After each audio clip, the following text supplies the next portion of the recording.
Amazing pedigrees. They represent the very best in engineering and design. But there is one that always seems to silence the critics.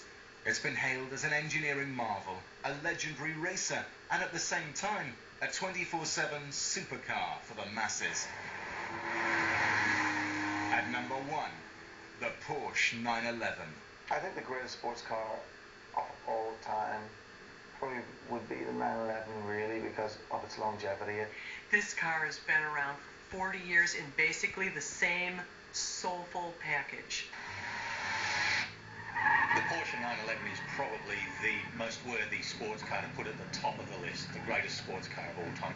I guess this is where it all started. I guess the 911 came out, first production year is 1964, and this car here is a 69 2-liter short wheelbase.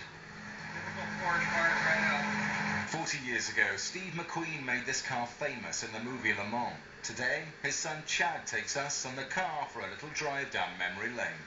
This car was a car that my dad used in Le Mans in early 1970. It came out, and this was actually the car that he drove up to the church and did all that. And it's all original. I just turned 47,000 original miles on the car.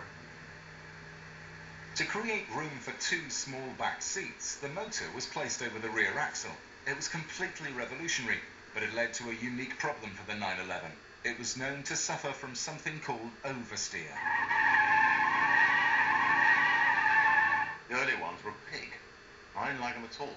Because again, lose your concentration, whatever, get something wrong, hit a bit of damp bit round the corner, God forbid a bit of oil, and you are definitely going the wrong way round the corner. The thing about the Porsche, they're tricky to drive fast, especially the vintage ones, the older ones.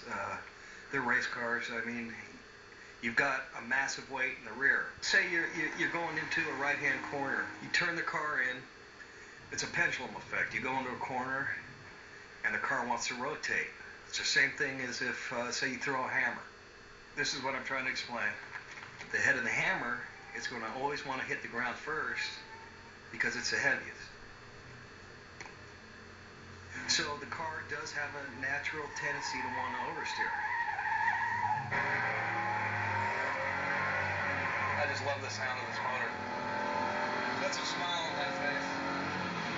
Since the early days, Porsche has worked extensively on controlling the car's tendency to slide. Over the years, the wheelbase is extended. Of course, wider rims, tire setup. They would push the motor a little further in front of the axle, get a better balance. All they've done is taken that essence of the car with the, more than 50% of the weight in the back, and its beautiful, just organic shape, and made it a little better and a little better. And sometimes they tweak it a little too far. Next year they come back a little, back a little. It's just a great car. The 911 was also the first production car to have a turbocharged engine. Recycled air from the exhaust is forced back into the cylinders under pressure, where it mixes with the fuel to create a hotter, more explosive reaction. To understand turbocharging, think of what happens to a fire when a big wind comes along.